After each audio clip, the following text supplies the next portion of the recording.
In July 2011, South Sudan declared independence from Sudan. After decades of conflict and the deaths of nearly 3 million people, it looked like the East African country was finally at peace. But the new state of South Sudan left its former allies in Blue Nile abandoned on the wrong side of the border. The local Blue Nile division of the South Sudanese army, the SPLA, now found themselves fighting the war on their own as a tiny, outnumbered rebel group, and they chose a new name for themselves, the SPLA North. Within weeks, the Sudanese government moved to crush the Blue Nile rebels. A 5-year truce was suddenly broken and Sudan was plunged back into war. Hundreds of thousands of civilians have fled to refugee camps across the border, but no one seems to care. This is the world's least reported war because no journalists have ever spent time on the front line, and no one knows what's actually happening inside Blue Nile. So I went to hang out with the rebels for a month to find out what was really going on. They all seemed like nice guys, but I wasn't sure they really knew what they were doing.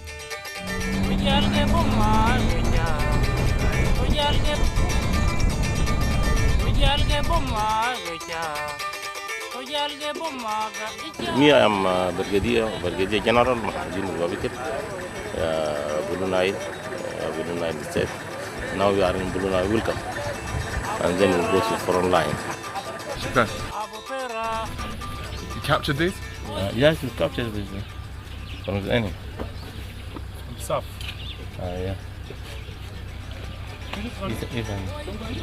Then we captured many tanks from the enemy since 1997. This is the beginning of the war here in Blue Nile. Since South Sudan stopped supplying the rebels, their only source of heavy weapons was whatever they could capture from the enemy, or whatever rusty and broken equipment they're able to repair and keep moving, like a lethal version of Scrap Heap Challenge. They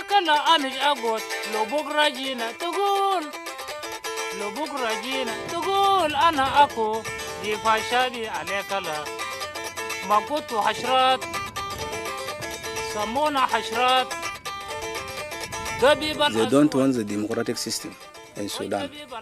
They want to rule us with what they have in their mind. So the system of Sharia law, which cannot take all of us together. Because here we have some of us, they don't have even religion. How can you do them? Yeah, you cannot chase them away from Sudan. So we can live together. So that is our problem. So we will fight, even if only man can remain, he will fight. No problem. And we have our generation will come with the same system of our right. No problem. Why are you fighting against this? We're fighting for our freedoms. We want our freedoms. We want our motherlands. We want Sudan will becoming one national democracy for the people of the Sudan whole, to becoming united to work together. Yeah, we want to rule the Sudan as the Negro people, as the human being, and we have to do that to get our freedom for our motherlands, and we will defend to our lands. We can move anywhere. You will be around him. Everything you will destroy his materials. What will happen if you catch him? As he shooting our civilians, we will shoot him. You will shoot him.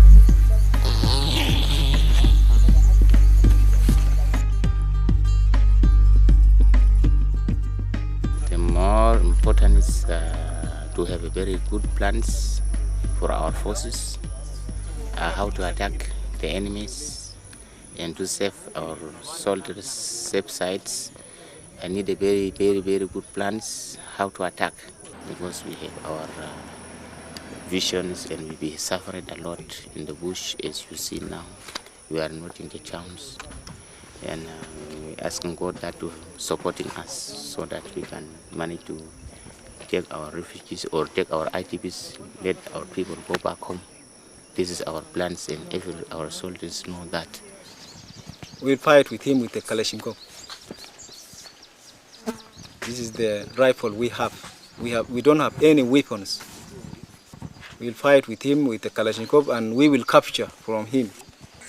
In fighting this war, logistic difficulties, bad roads, lack of fuel, is that a major problem, a big problem? Yes, the main problem is the logistic, as I mentioned, that especially food and the fuel, and then some ammunitions, and then additional rain is too heavy these days. The people cannot move. They are moving and cutting something also. The main road cutting is tax. That is a problem. What's the problem here? The problem with the water. We are afraid here because the car wheel is stuck. This is what we are afraid. To cross there, because we are there. We are not being here, we are just being across there. To move it for here, we'll pass it by the foot and then we'll cross almost there. Salam, salam, montamo bay. Ayo. Kesole bay, kanana na kadayemo. Kesole bay. Kanana na kadayemo. Kesole bay age. The more time I spent with the rebels, the more chilled out their war seemed.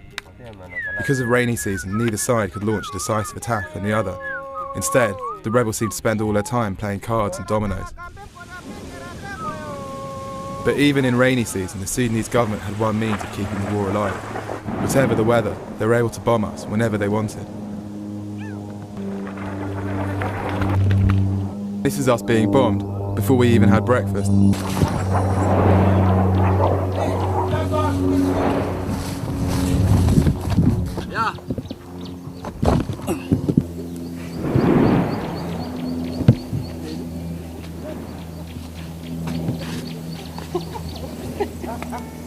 We were lucky, the bombs missed us and exploded harmlessly in the bush. Now it was over, the air raid seemed like the funniest thing in the world.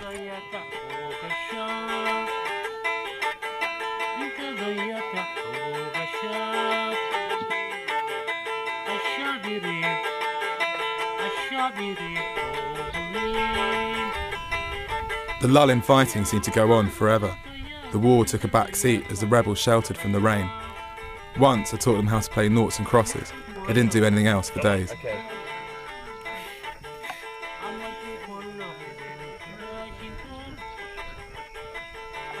You try to teach me. I am trying. I'm trying my very best. All right. Keep playing. That's the sad thing. All right. You're trying, but you're not happy. Yeah, you can stop now. Thank you very much. It was like a really laid-back camping holiday. While some people worked, others improved their English, or just made friends with the local wildlife.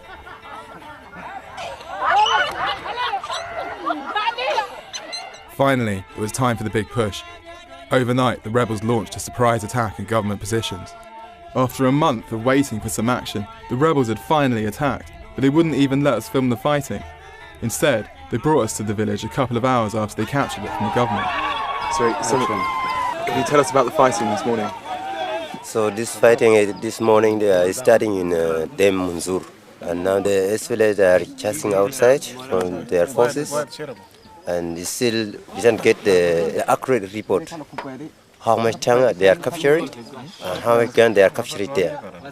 And we have information that there's the one, something like 1 or 2 tanks they are withdraw in this side. And now we send it to one platoon to check. If they are getting there, we will continue fighting this time.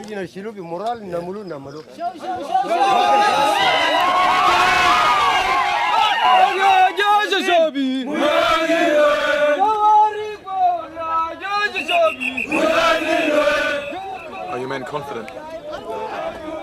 Confident? Is your morale high, your men? Yeah, yes.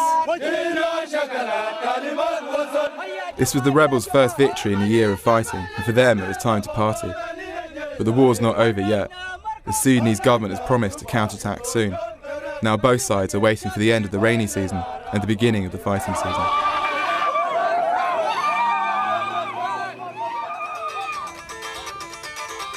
Oh yeah,